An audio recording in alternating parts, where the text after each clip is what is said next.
Hey everyone, welcome back. So we're gonna do a real quick one here, and we're gonna be talking about safety. The reason being is that this thing will kill you if you fuck up. So one of the things that happened recently to a friend of mine was monumental engine fire, right? These things happen, you can't control it, you would never know, right? So what we're gonna do is actually get this basic fire extinguisher setup going in the car. And so what we're gonna do is we're gonna attach it to the roll bar. Super easy. We got some clamps, and then the extinguisher holder, and of course the fire bottle, most important part. This is a super basic thing. There's like way more extensive kits that are way more expensive, and who knows, if I get even more serious about this, maybe I'll think about that. But I just wanted something basic in the car in case shit goes south. So we got these cool roll bar clamps here, right? And they're made by Longacre, and it's a pretty quality product. And the reason I went with these is they're cheap. You can spend like hundreds of dollars on brackets and stuff, but just for the time being, like I said, wanted something quick and easy to go in.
All right, so the bottle's in here.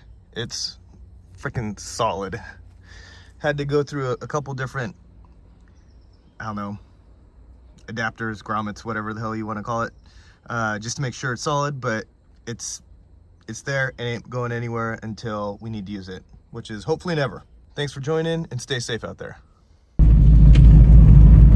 So I'm driving around to do a test to make sure the bottle doesn't move around, or the extinguisher, I mean, just to make sure that, you know, it's safe and it's not gonna like fall off and hit me in the head. So far so good. Let's see though.